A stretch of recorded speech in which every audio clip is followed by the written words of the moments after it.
प्रतिलिपि एफएम पर आप सुन रहे हैं कहानी कैसा ये इश्क है, जिसे लिखा है लक्षिता ने और आवाज दी है सुरभि ने। भाग 1। निधि एक छोटे से शहर के मध्यम परिवार की लड़की है। पिता छोटे व्यवसायी व माँ हाउसवाइफ है। एक छोटा भाई है अभिषेक, जो कि दूसरे शहर से इंजीनियरिंग कर रहा है। निधि ने ग्रेजुएशन के साथ जेबीटी कर रखी थी और अब एमए अंग्रेजी विषय से कर रही थी और साथ में गवर्नमेंट टीचर के लिए तैयारी कर रही थी। निधि पढ़ाई में जितनी होशियार थी, स्वभाव से भी उतनी ही सुशील और सुघड़ थी। सबका ख्याल रखती थी और सबकी चहेती भी। उसकी माँ अक्सर कहती, जिससे मेरी निधि की शादी होगी बहुत ही भाग्यशाली होगा। शिव जी के व्रत कर रहा होगा वो, जिसे मेरी निधि पत्नी रूप में मिलेगी। इतनी सुंदर सुशील लड़की। निधि के माता पिता को अपनी लड़की पर बहुत नाज था। आज निधि को दिल्ली जाना था। उसने केंद्रीय विद्यालय की भर्ती का फॉर्म भरा हुआ था, जिसकी परीक्षा थी। उसके पापा उसके साथ नहीं जा पा रहे क्योंकि उन्हें जरूरी काम था, इसलिए उसको अकेले ही जाना पड़ रहा था। आज तक उसने कभी अकेले सफर नहीं किया था, इसलिए उसकी माँ बहुत चिंतित थी। निधि ने बहुत तैयारी कर रखी थी, इसलिए वह परीक्षा छोड़ना नहीं चाह रही थी। फिर उसके पिता ने उसकी चिंतित माँ को समझाया, अरे कभी तो शुरुआत करनी पड़ेगी। कल को उसकी नौकरी लग गई तब भी तो उसको जाना पड़ेगा। हर समय उसके साथ तो नहीं रह पाएंगे। और फिर विक्की तो आ जाएगा स्टेशन पर लेने के लिए, फिर क्या दिक्कत है। विक्की निधि की बुआ का लड़का था। उसकी बुआ दिल्ली में ही रहती थी। उसके घर ही निधि जा रही थी। सीट आरक्षित तो करवा रखी है, कोई दिक्कत नहीं होगी। यहाँ से मैं बिठा दूंगा, वहाँ विक्की लेने आ जाएगा, कोई समस्या नहीं होगी। उसकी माँ को उसके पापा समझा रहे थे ताकि वह निधि को ना रोके। आखिरकार बड़ी मुश्किल से उसकी माँ राजी हुई। आज शुक्रवार था, रविवार की परीक्षा थी, तो निधि एक दिन पहले जा रही थी ताकि कल की परीक्षा की वजह से होने वाली भीड़ भाड़ से बच सके। और वैसे भी बुआ के घर गए हुए भी काफी टाइम हो गया था। इसी बहाने कुछ दिन बुआ के पास भी रह आएगी। यही सोचकर वह आज जा रही थी। सारी तैयारी करके वह और उसके पापा स्टेशन पहुँचे। ट्रेन आने में अभी समय था। थोड़ी देर में ट्रेन स्टेशन पर आ गई। निधि के पापा निधि को ट्रेन में बिठाकर और बहुत सारी हिदायतें देकर, जैसे कि किसी का दिया कुछ मत खाना, फोन बंद मत करना, ऑन ही रखना, जब पहुंच जाए तो फोन करना, ऐसी अनेकों हिदायतें देने के बाद उतर गए। निधि ने अपना बैग नीचे रखा और बैठ गई। उसे नीचे के बर्थ पर ही सीट मिली थी। अचानक एक झटके से गाड़ी चल पड़ी। बाहर खिड़की से आती ठंडी हवा के झोंके आ रहे थे, तो निधि खिड़की से बाहर का नजारा देखने लगी। धीरे धीरे गाड़ी आगे बढ़ने लगी अपने सफर पर, और साथ ही शुरू हो रहा था निधि के जीवन का वो सफर जिसकी उसने कल्पना भी नहीं की थी कि ये सफर उसकी सीधी सादी चलने वाली जिंदगी को कैसे बदलने वाला था। थोड़ी देर बाहर देखने के बाद निधि ने ट्रेन के अंदर ध्यान दिया। उसकी सामने वाली सीट पर एक युवक था जो फोन चलाने में बिजी था। निधि ने उसको ध्यान से देखा तो वह 25-26 साल का ऊंची कदकाठी का आकर्षक युवक था। उसकी सामने वाली सीट पर एक दंपत्ति और उनके 2 बच्चे जो 7-8 साल के रहे होंगे, जो कि अपने मम्मी पापा के फोन में वीडियो देखने में बिजी थे। निधि ने भी बैग से फोन निकाला और ईयरफोन लगाकर गाने सुनने लगी। कुछ देर बाद अनायास उसे आभास हुआ जैसे सामने वाला लड़का फोन चलाना छोड़ उसे देख रहा था। उसने नजर उठा के देखा तो वह संभलता हुआ फोन चलाने का अभिनय करने लग गया। उसकी भी गलती नहीं थी, निधि थी ही इतनी सुंदर, इसलिए वह खुद को उसे देखने से नहीं रोक पा रहा था। निधि ने ग्रीन कलर का चिकनकारी की कढ़ाई वाला कुर्ता और पजामी वाला सूट पहना हुआ था, जो उसकी लंबी पतली काया पर बहुत फब रहा था, और उसका गोरा रंग, तीखे नैन नक्श और उस पर उसका मुस्कुराता चेहरा किसी को भी दीवाना बनाने के लिए काफी थे। और ऊपर से उसकी सादगी हर किसी को मोहित करती थी। आज एक आश्चर्य की बात ये थी कि अन्य दिनों की भांति उस युवक के देखने पर निधि को गुस्सा नहीं आ रहा था, वरना वह इस सब से बहुत चिढ़ती थी। कॉलेज में भी वह लड़कों से दूर रहती थी। उसकी अधिकतर सहेलियों के बॉयफ्रेंड थे, पर निधि को ये सब अच्छा नहीं लगता था। जब उसकी सहेलियां पूछती कि लड़के तुम्हारे पीछे इतने पड़े रहते हैं, किसी को बॉयफ्रेंड क्यों नहीं बनाती हो, तो निधि कहती, मैं तो उसका इंतजार कर रही हूँ जिसको देखकर लगे कि पेड़ों पर से फूल झड़ रहे हैं, तेज हवाएं चल रही हैं और जो मुझे पहली नजर में अच्छा लगे। पर इन सब में वो बात नहीं, इनको देखकर ऐसा नहीं होता, ये सब फिल्मों में होता है, असल जिंदगी में नहीं। उसकी सहेलियां उसको चिढ़ाती, क्यों नहीं होगा, अगर नहीं हुआ तो फिर मैं जिससे मेरे मम्मी पापा कहेंगे उससे शादी कर लूंगी। निधि ने देखा कि वह फिर से उसे देख रहा था। उसने उसकी तरफ देखा, दोनों की नजरें मिली। इस बार निधि को कुछ और तरह की फीलिंग महसूस हुई, जैसे उसने पहले कभी महसूस नहीं की थी।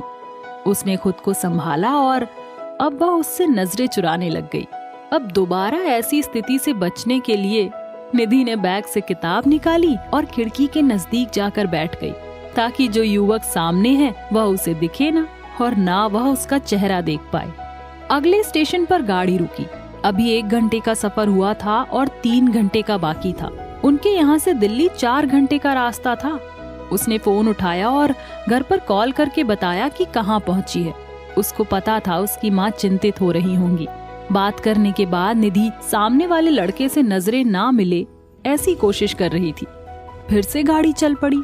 1 घंटे का और सफर करने के बाद अचानक गाड़ी से तेज तेज आवाज आने लगी। सब लोग डर गए कि क्या हो गया। वे कुछ समझते तभी उनका वाला कोच भी जोर जोर से हिलने लगा और आधा पलट गया। निधि एक झटके के साथ सीट से नीचे गिर गई और उसका पैर सीट के नीचे फंस गया, जो कि कोच के पटरी से उतरने की वजह से टूट गई थी।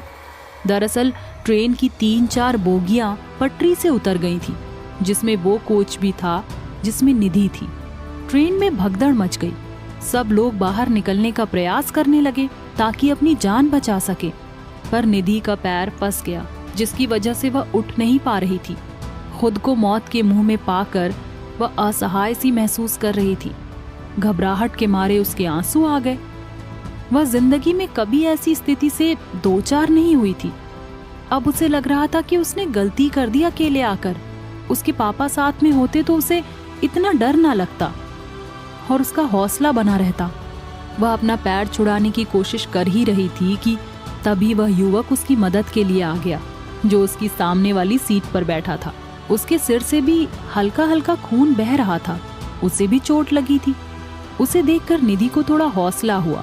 उसने निधि के पैर को निकालने में मदद की, पर निधि का पैर सीट के नीचे फंसने की वजह से बहुत दर्द कर रहा था। शायद पैर में मोच आ गई, उससे खड़ा ही नहीं हुआ जा रहा था। उस युवक ने उसे उठाने का प्रयास किया, पर उससे ढंग से खड़ा नहीं हुआ जा रहा था। बुरा तो नहीं लगेगा तुम्हें अगर मैं उठा कर ले जाऊं नीचे? युवक बोला। निधि ने नहीं में गर्दन हिलाई। युवक ने उसे उठाया और दरवाजे की तरफ बढ़ा। निधि सारा दर्द डर भूल गई। वह एकटक बस उसे देख रही थी। उसे कुछ भी आवाजें सुनाई नहीं दे रही थी। लग रहा था मानो तेज हवाएं चल रही हैं, पेड़ों से फूल झड़ रहे हैं। निधि को वह सब महसूस हुआ जो उसने कल्पना कर रखी थी। क्या ये वही है? और वही है तो इस तरह मिलेगा जब वह मौत के मुंह में थी। उसने कभी सोचा ही नहीं था। निधि तो मानो अलग ही दुनिया में पहुंच गई थी। उसने सुना था पहली नजर का प्यार, प्यार जो आंखों से ही शुरू होता है। आंखें वो बताती हैं जो हमारे मन में होता है, जिसे हमारी जुबान नहीं बता पाती। उसने भी तो वही देखा। चलिए अब सावधानी से उतरिए। युवक की आवाज उसे उसकी उस दुनिया से बाहर खींच लाई जिसमें वह पहुंच गई थी। हाँ, निधि झेंपते हुए बोली। नीचे कुछ लोग खड़े थे जिनकी मदद से निधि को नीचे उतारा गया और उसको वहीं जमीन पर बिठा दिया, जहां और लोग भी जहां तहां घबराए हुए बैठे थे। ये लो अपना बैग। उसे बैग पकड़ाते हुए युवक बोला। वह ट्रेन के अंदर से उसका और अपना बैग ले आया था। थैंक्स। निधि उसके चेहरे की तरफ देखते हुए बोली। आप नहीं होते तो मैं। निधि की आवाज थोड़ी भारी हो गई। मैं तो बहुत घबरा गई थी। जिंदगी में पहली बार ऐसी सिचुएशन फेस की है। डर तो सब गए थे, वो तो शुक्र है हम ठीक हैं। निधि की तरफ देखता हुआ युवक बोला और फिर वह और लोगों से बात करने में बिजी हो गया। निधि उसको ही देख रही थी। क्या ये सच में उसे प्यार हो गया था या बस आकर्षण था? उसे समझ नहीं आ रहा था। ऐसे किसी अजनबी जिसे हम जानते नहीं, उससे प्यार होता है क्या? और उसने भी वही महसूस किया होगा जो निधि कर रही थी। निधि बस कल्पनाओं के घोड़े पर सवार थी। तभी उसका ध्यान उन 2 बच्चों पर पड़ा जो सामने वाली सीट पर बैठे थे। वे घबराए हुए अपनी माँ से चिपके हुए थे, जैसे पक्षी किसी खतरे के बाद अपने बच्चों को पंखों के अंदर छुपा लेता है। वे दोनों भी अपनी माँ से वैसे ही चिपके हुए थे। आज तो मरते मरते बच गए। आज न जाने कौन से अच्छे काम किए थे जिनका फल मिला कि वो लोग सुरक्षित थे। सभी भगवान का शुक्रिया अदा कर रहे थे कि वे लोग सुरक्षित थे। बाहर लोगों की चीख पुकार मची हुई थी। 3 बोगियां क्षतिग्रस्त हुई थी, जिनमें कई लोगों की मौत हो गई थी। पर निधि जिस बोगी में थी उसको कम नुकसान हुआ था, इसलिए वो लोग सुरक्षित थे। बस सबको मामूली चोटें थी। तब तक पुलिस भी आ चुकी थी। जिनको चोटें आई थी सबको पास के हॉस्पिटल पहुंचा रहे थे। उनको भी ले गए। निधि ने घर फोन कर सारी बात बताई। उसके पापा ने उसको दिलासा दिया और बोला कि वह और उसकी मम्मी आ रहे हैं, तब तक तुम हॉस्पिटल में ही रहना। निधि के पैर में मोच थी, उस पर डॉक्टर ने मलहम लगा दिया और अन्य लोग थे, उनको भी ड्रेसिंग कर दी। थोड़ी देर में वह युवक भी उसके पास आ गया और बोला, आप ठीक तो है ना अब? और आप? मैं भी ठीक हूँ, बस मामूली चोट है। मेरा नाम तन्मय है, और आपका? अपना परिचय देता हुआ युवक बोला, निधि। कहाँ जा रही थी आप? दिल्ली। और आप? मैं भी। अच्छा, आपके घर वाले कितनी देर में पहुंच जाएंगे? पहुंच जाएंगे आधे घंटे में। ठीक है, फिर मुझे निकलना है। अभी क्यों? आपको भी तो चोट लगी है। निधि ने बेचैनी से पूछा। अभी मुझे दिल्ली अर्जेंट पहुंचना है, वरना मैं रुकता आपके घर वालों के आने तक। वह निधि की हालत समझ रहा था कि वह डरी हुई थी। उसकी आंखों में भी बेचैनी सी निधि को भी दिख रही थी। कोई नहीं, मैं ठीक हूँ। आपने पहले ही बहुत मदद की है, उसके लिए थैंक्स। निधि की जुबान और आंखें उसका साथ नहीं दे रही थी। थैंक्स किस बात का? जो उस समय मुझे ठीक लगा मैंने किया। निधि उसको और कुछ पूछना चाहती थी, पर अब जब उसने कह दिया कि जाना है तो फिर उसकी हिम्मत नहीं हुई। अच्छा, बुरा ना मानो तो एक बात बोलूं? सकुचाते हुए युवक बोला। जी बोलिए। फोन नंबर दे दो अपना, अगर आपको बुरा ना लगे तो। तन्मय निधि से बोला। अभी तो बात नहीं हो पाई कुछ भी, और मुझे निकलना है। जो यात्री ठीक है उनके लिए दूसरी ट्रेन की व्यवस्था की गई है, मैं भी उसमें निकल रहा हूँ। मुझे अर्जेंट काम है, आज दिल्ली पहुंचना बहुत जरूरी है। निधि थोड़ा सकुचाई कि नंबर दूं कि नहीं, पर फिर कुछ सोचते हुए बोली, ठीक है, नोट करो। वह अपने मोबाइल में निधि का नंबर सेव करते हुए बोला, थैंक्स। कॉल करूंगा तो बात करोगी ना? उसकी आंखों में उत्सुकता थी, जो निधि को भी साफ दिख रही थी। हाँ, क्यों नहीं, निधि शर्माते हुए बोली। फिर तन्मय भी वहां से बैग उठाकर जाने लगा। अच्छा, मैं निकलता हूँ, बाकी बातें फोन पर करूंगा। ओके। निधि बोल तो रही थी, पर उसका मन चाह रहा था उसे रोक ले, उससे सारे सवाल पूछे जो उसके मन में हलचल मचा रहे थे। निधि ने भारी मन से हाथ हिलाकर उसे विदा किया। अब उसे अच्छा नहीं लग रहा था। वह कुछ पूछ भी नहीं पाई कि कौन है, कहाँ का है, कुछ भी तो नहीं।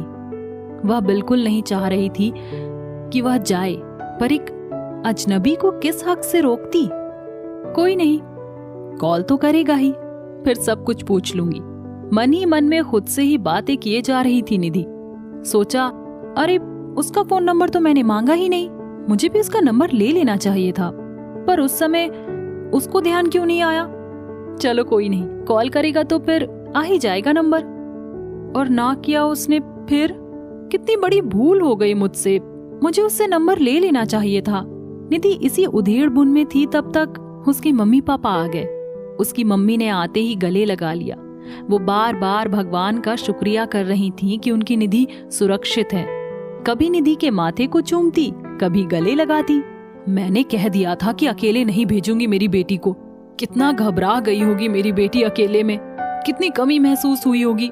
मेरी तो तुम लोग सुनते ही नहीं हो, बस सबको अपनी चलानी होती है। निधि की माँ आंखों के आंसू साफ करते हुए बिना रुके बोले जा रही थी।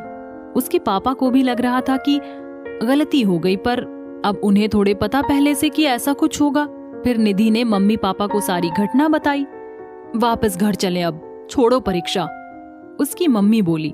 नहीं मम्मी, मैं ठीक हूँ, मामूली चोट है, परसों तक बिल्कुल ठीक हो जाऊंगी। आखिर उसकी जिद के आगे मम्मी पापा झुक गए और फिर वो तीनों साथ ही दिल्ली आ गए। परीक्षा वाले दिन तक निधि ठीक हो गई थी। उसने परीक्षा दी और अब वह बेसब्री से तन्मय के कॉल का इंतजार कर रही थी। अब तक तन्मय ने कॉल नहीं किया था। न जाने कितने सवालों के जवाब जानने थे निधि को। वो कौन है, कहाँ का है, क्या करता है, न जाने कितने सवाल थे जो निधि के मन में आ रहे थे। क्या उसे भी वही महसूस हुआ या सिर्फ मुझे ही हुआ? जो भी हो, पर एक बात थी कि निधि को उससे प्यार हो गया था और अब उसे चैन तभी आएगा जब तन्मय का फोन आ जाएगा।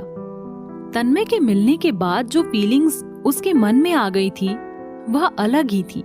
आखिर जैसा उसे चाहिए था वैसा ही लड़का उसे मिल गया था, पर तन्मय उसे फोन क्यों नहीं कर रहा था?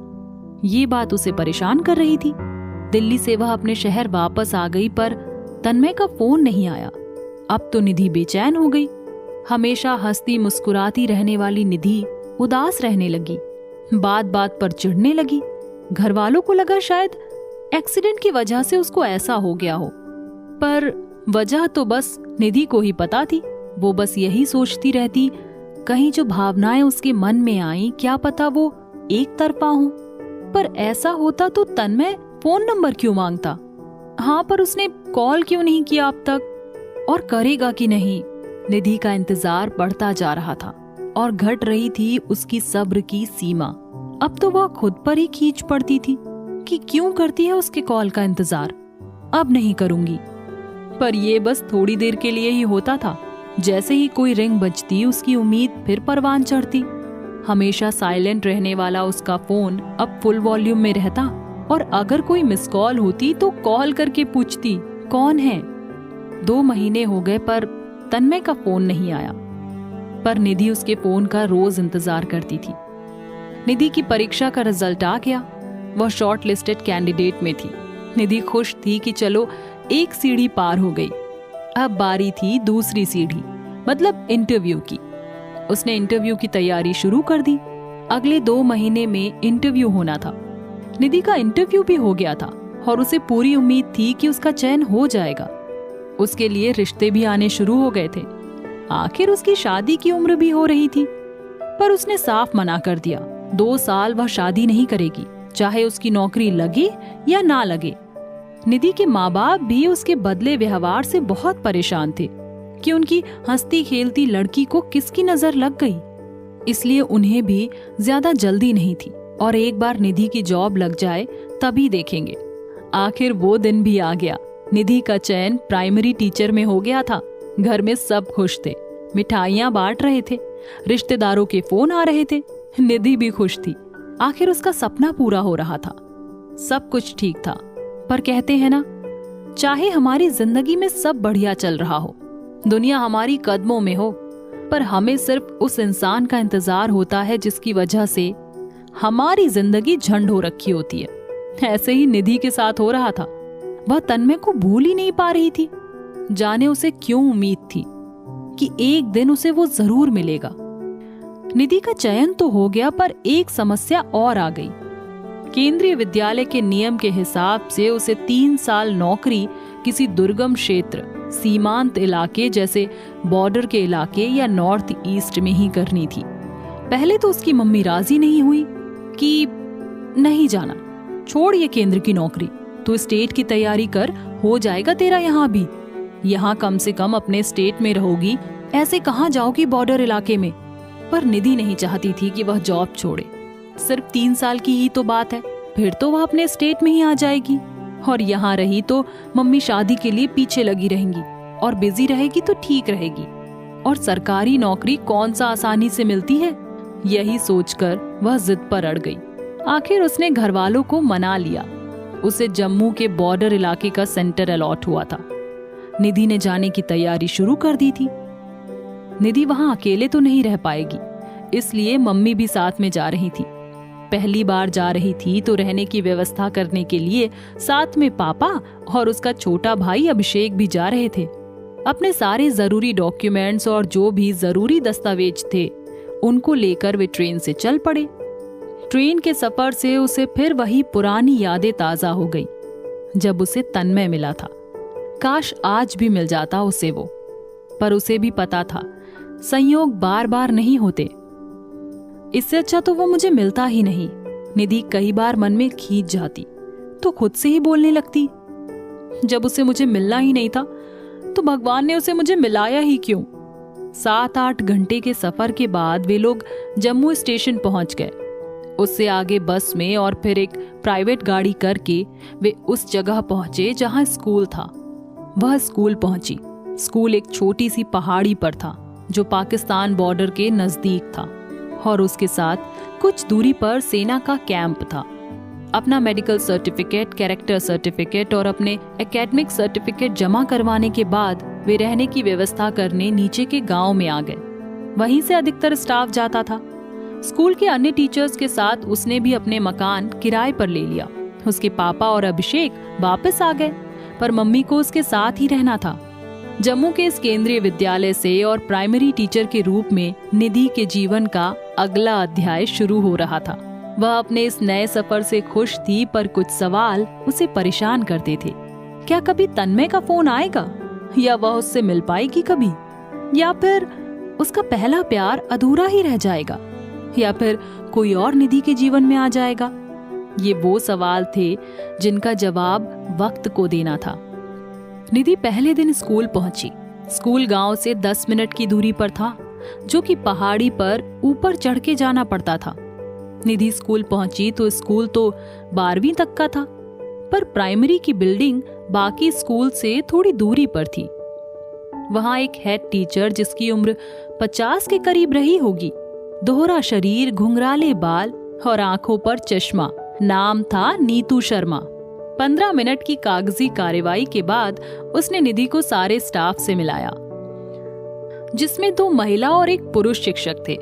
सुनीता मैम, जो कि 35-36 साल की, रंग गोरा, बाल घुंघराले और कंधे तक, दिखने में काफी सुंदर थी, और सबसे अच्छी बात उनका मुस्कुराता चेहरा। दूसरी ऋतु मैम, जो निधि से मुश्किल से 1-2 साल बड़ी रही होंगी।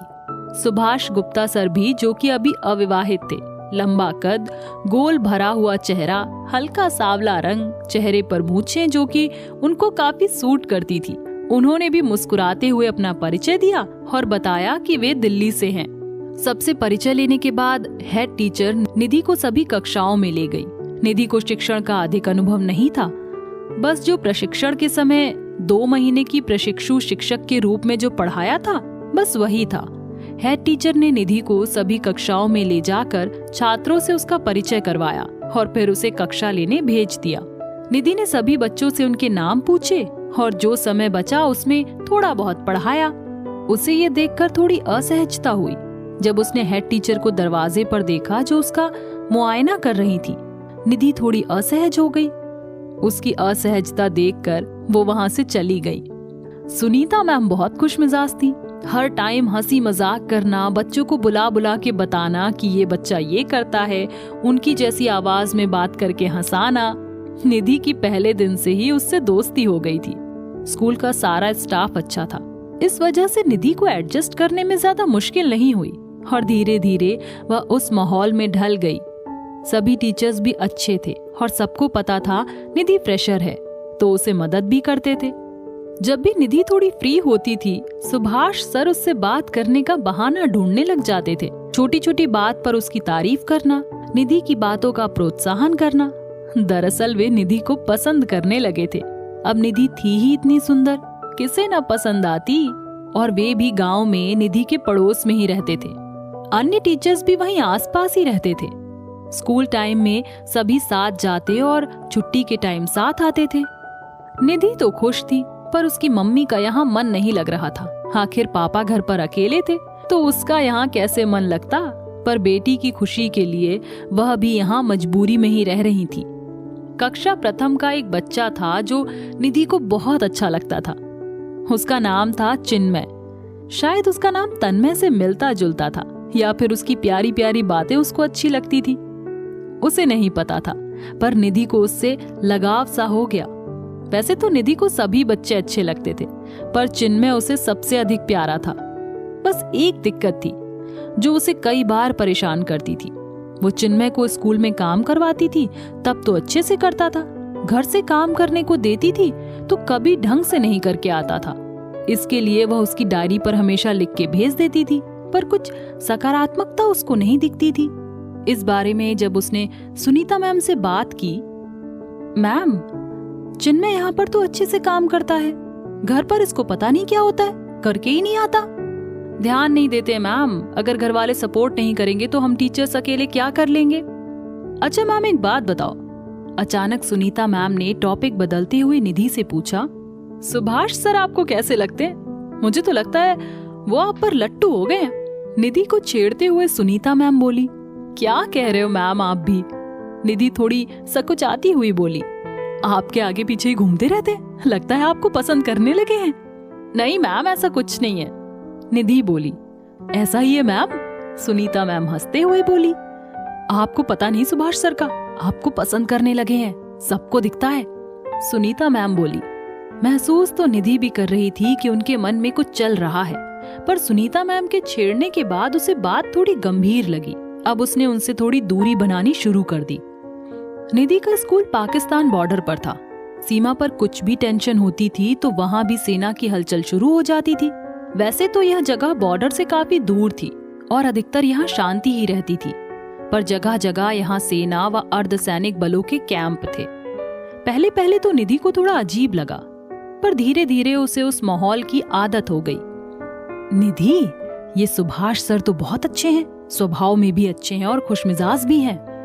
एक दिन निधि की मम्मी निधि से बोली, हाँ मम्मा, सुभाष सर ही नहीं सभी टीचर्स अच्छे हैं, स्कूल में भी सभी सहयोग करते हैं। अच्छा निधि, तेरे लिए भी ऐसा ही कोई लड़का मिल जाए जो टीचर ही हो तो कितना अच्छा है, दोनों एक ही स्कूल में जॉब करोगे। निधि की मम्मी थोड़ा सोचते हुए बोली, क्या मम्मी आप फिर शुरू हो गए? निधि चिढ़ती हुई बोली, तुझे कैसे लगते हैं ये सर? निधि की माँ निधि के मन को टटोलते हुए बोली, मुझे कुछ नहीं लगते मम्मी, आप चुप हो जाओ। वैसे तुम्हारे पापा के दोस्त हैं मित्तल भाई साहब, उनके भाई का लड़का है, वो पीछे पड़े हैं रिश्ते के लिए। लड़का बीटेक करके जॉब करता है गुड़गांव में।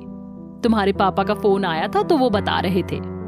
मम्मी आप ना, शादी तो करनी ही पड़ेगी ना कभी, और अब तो जॉब भी लग गई है, करनी तो पड़ेगी ही। पर मैं सोच रही हूँ प्राइवेट से अच्छा तुम्हें कोई टीचर ही मिल जाए तो सही रहेगा। सुभाष भी अच्छा लड़का है। निधि की मम्मी निधि के मन की बात जानना चाहती हैं, इसलिए जानबूझकर सुभाष का नाम लेती हैं। क्या मम्मी आप भी? मैं अभी कोई शादी नहीं कर रही, निधि गुस्से में बोली। क्यों, कोई और पसंद है क्या तुम्हें? अब तो निधि की मम्मी भी उससे साफ साफ बात करना चाहती थी। आखिर उसे भी हर माँ की तरह चिंता थी अपनी बेटी की शादी की। अगर कोई पसंद है तो बता दे, या फिर कैसा लड़का चाहिए वो बता दे, तभी हम कोई रिश्ता ले। निधि के दिमाग में तन्मय का चेहरा घूम गया, फिर मन ही मन बड़बड़ाई, जो पसंद है उसका तो अता पता ही नहीं है, और ये मम्मी है कि पीछा नहीं छोड़ेंगी अब। एक दिन निधि स्कूल में थी और दिन के जैसे ही स्कूल अपनी दिनचर्या से चल रहा था। बच्चों की आवाजें आ रही थी। निधि भी अपनी कक्षा में बच्चों को पढ़ा रही थी। अचानक से स्कूल के बाहर धमाके और गोलियों की आवाज सुनाई दी। आमतौर पर अन्य बॉर्डर की अपेक्षा जम्मू का ये इलाका शांत रहता था, पर धमाके और गोलियों की आवाज ने सबको डरा दिया। क्या बात हो गई जानने के लिए नीतू मैम और सुभाष सर बाहर कैंपस की तरफ गए। सुभाष सर तेजी से घबराए हुए अंदर आए और बोले, सभी बच्चों को सुरक्षित जगह पर ले चलो। क्या बात हो गई सर? निधि घबराती हुई बोली। पाकिस्तान की तरफ से फायरिंग हो रही है। उनके चेहरे पर चिंता और घबराहट दोनों थे, पर आज से पहले तो ऐसा नहीं हुआ। ये जगह तो बॉर्डर से काफी दूर है। सुनीता मैम सुभाष सर को बोली, लगता है उन्होंने यहाँ से फायर खोल दिया है। सुभाष सर बोले, पर ये जगह तो काफी दूर है, फिर मोर्टार यहाँ कैसे आए हैं? सुनीता मैम बोली, लगता है उन्होंने फायर की रेंज बढ़ा दी है, जिस वजह से मोर्टार यहाँ तक पहुँच रहे हैं। सुभाष सर बोले, इतने में नीतू मैम भी आ गईं घबराई हुई। सुभाष सर और सुनीता मैम, बच्चों को सुरक्षित करो, खड़े मत रहो ऐसे। ठीक है मैम, कहकर सभी टीचर्स बच्चों के पास पहुंच गए। कुछ नहीं होगा मैम, आप डरो मत। निधि को घबराया देखकर सुभाष सर ने उसको हौसला देते हुए बोला, हाँ मैम घबराओ मत, कुछ नहीं होगा। और हम टीचर्स घबराएंगे तो ये बच्चे और डर जाएंगे, और इन बच्चों को सुरक्षित करना हमारी पहली जिम्मेदारी है। सुनीता मैम की बातों में जिम्मेदारी और दृढ़ता के स्वर थे। बॉर्डर इलाकों में ऐसी घटनाएं होती रहती हैं, इसलिए घबराओ मत। सुभाष सर निधि को समझाते हुए बोले, धीरे धीरे आपको भी आदत हो जाएगी। बॉर्डर पर टेंशन होने के कारण पाकिस्तान ने ऐसी जगह से भी मोर्चा खोल दिया जहां से वो आम तौर पर फायर नहीं करता था, और इस बार उसने फायरिंग रेंज बढ़ा दी, जिस कारण से स्कूल उसकी चपेट में आ गया था। दोनों तरफ से फायरिंग की वजह से माहौल बदल गया। शांत रहने वाला एरिया अब धमाकों से गूंज रहा, जिसकी वजह से ये बच्चे और टीचर्स सभी दहशत में आ गए। वैसे तो टीचर्स को बॉर्डर इलाके में रहने के कारण सिखाया जाता है कि ऐसे समय में खुद का बचाव कैसे करना है, पर निधि के लिए ये सब पहली बार हो रहा था, इसलिए वह बहुत डर गई थी, और साथ में छोटे छोटे बच्चे भी बहुत घबरा गए थे। तभी एक मोर्टार स्कूल के कैंपस में आकर गिरा, जिसके धमाके से पूरी बिल्डिंग की दीवारें हिल गईं। डर के मारे सारे बच्चे रोने चिल्लाने लगे। टीचर्स ने सारे बच्चों को डेस्क के नीचे बैठने को कहा, ताकि मोर्टार की वजह से बच्चों को चोट का खतरा कम हो जाए और वे खुद भी सुरक्षित जगह ढूंढने लगे। सारे बच्चे डेस्क के नीचे छुप गए, और अब टीचर्स बच्चों को हौसला दे रहे थे ताकि वे डरे नहीं, पर धमाकों की आवाज से सभी दहशत में थे। अचानक फिर एक और मोर्टार स्कूल की बिल्डिंग से टकराया और फट गया। वे लोग फंस चुके थे। ऊपर से छोटे छोटे बच्चे जो डर के मारे रोने लग गए, कुछ डरे सहमे बैठे रहे। अब वे लोग मदद का इंतजार करने लगे जो उनको यहाँ से निकाल सके। इतने में देवदूत बनकर वहाँ सेना के जवान आ गए, और वे एक एक करके बच्चों को सुरक्षित बाहर निकालने की कोशिश करने लगे। क्योंकि पाकिस्तान की तरफ से फायर लगातार आ रहा था, तो छोटे बच्चों को जवान गोद में उठाकर बाहर निकालने लगे। उधर फायर बराबर आ रहा था। कुछ जवान इस कोशिश में घायल भी हो गए थे, पर वे कोशिश कर रहे थे कि बच्चों को नुकसान ना हो। उनको देखकर निधि को पहली बार एहसास हुआ कि उसकी नजरों में जो इज्जत सेना के लिए थी, आज वह कई गुना बढ़ गई थी। पहले तो वो ये सब टीवी पर देखती थी तो गर्व होता था, पर आज जो हो रहा था वो एहसास कुछ अलग था। जब वो यहाँ आई थी तो उसे लगा था कि जैसे वह जॉब करने आई है, वैसे ही ये लोग भी हैं। ये अपना काम करते हैं, उसके बदले इन्हें सैलरी और बहुत सारी सुविधाएं मिलती हैं। पर आज उसे एहसास हो रहा था कि इस जॉब के लिए जिस जज्बे की जरूरत है वह हर किसी में नहीं हो सकती। जिस तरह खुद की जान की परवाह ना करते हुए वे लोग बच्चों को निकाल रहे थे, तो उसका मन सैल्यूट करने का हो रहा था। जवानों ने एक एक करके बच्चों को बाहर निकाला और पास में बने बंकर में ले गए। बॉर्डर के इलाके में सेना ने ऐसे बंकर बना रखे होते हैं जो ऐसी परिस्थिति के लिए ही होते हैं, ताकि फायरिंग के समय लोगों को बचा सके। प्राइमरी की बिल्डिंग को ज्यादा नुकसान हुआ था, स्कूल के अन्य भवन ठीक थे। सेना ने सारे स्कूल के बच्चों को पास बने बंकरों में सुरक्षित पहुंचा दिया, ताकि जब फायर रुक जाए तब उनको सुरक्षित घर पहुंचा सके। स्कूल पहाड़ी के ऊपर था, इसलिए वह चपेट में आ गया था। सेना का कैंप और गांव पहाड़ी के दूसरे साइड थे, इसलिए वो फायरिंग रेंज में नहीं थे और वहां खतरा नहीं था। सब बच्चों को निकालने के बाद अब टीचर्स ही रह गए थे, तो उनको ले जाने के लिए भी जवान आ गए। आप लोगों को झुककर चलना है, वे उनको समझा रहे थे किस तरह यहाँ से बाहर निकलना है, और बाहर निकलने के बाद कैंपस से तेजी से आगे बढ़ना है। जवानों ने उनको समझाया। फिर उन्होंने टीचर्स के हाथ पकड़कर उन्हें साथ साथ चलने को कहा। सभी टीचर्स एक एक करके बाहर निकलने लगे। एक जवान निधि को भी ले जाने आगे बढ़ा, जो घबराई हुई खड़ी थी, और उसका हाथ पकड़कर बोला, चलिए मैम। निधि चलते चलते रुक गई। ये स्पर्श तो जाना पहचाना है। निधि चौंक गई। रुको, निधि बोली। जवान ने निधि की तरफ देखा। निधि को उसकी सिर्फ आंखें ही दिख रही थी, क्योंकि बाकी का मुंह ढका हुआ था। उन आंखों को पहचानती है निधि, कैसे भूल सकती है, जो उसके मन में बसी हुई थी। खुशी और आश्चर्य से उसकी मन की भावनाओं का ज्वार आंसू के रूप में बहने लगा। मैम आप घबराइए नहीं, आपको कुछ नहीं होने देंगे। जवान को लगा निधि डर की वजह से घबरा रही है। जल्दी निकलिए मैम, कभी भी फायर आ सकता है, हमें जल्दी निकलना है। जवान उसको जल्दी बाहर ले जाना चाहता था क्योंकि बाकी सब भी निकल चुके थे, पर निधि को उसकी बातें मानो सुनाई नहीं दे रही थी क्योंकि उसके मन का शोर उसे सुनने नहीं दे रहा था। ये तन्मय है। निधि के मन से आवाज आई, हाँ ये तन्मय ही है। पर तन्मय यहाँ कैसे हो सकता है? उसने तो नहीं बताया कि वो आर्मी में है। कहीं मुझे भरम तो नहीं हो रहा? ऐसी ही परिस्थिति में तो तन्मय उसे मिला था, कहीं उसी वजह से तो ऐसा नहीं हो रहा। निधि के मन में जो हलचल मच गई थी वो उस हलचल से कहीं अधिक थी जो बाहर फायर की वजह से हो रही थी। क्या ये सचमुच तन्मय था या निधि को भरम हो रहा था? क्या होगा कहानी में आगे जानने के लिए सुनते रहिए प्रतिलिपि FM। इस कहानी को पूरा सुनने के लिए डाउनलोड करें प्रतिलिपि FM ऐप और ऐसी दिलचस्प कहानियों से जुड़ने के लिए इस पेज को लाइक, सब्सक्राइब और शेयर करना ना भूलें।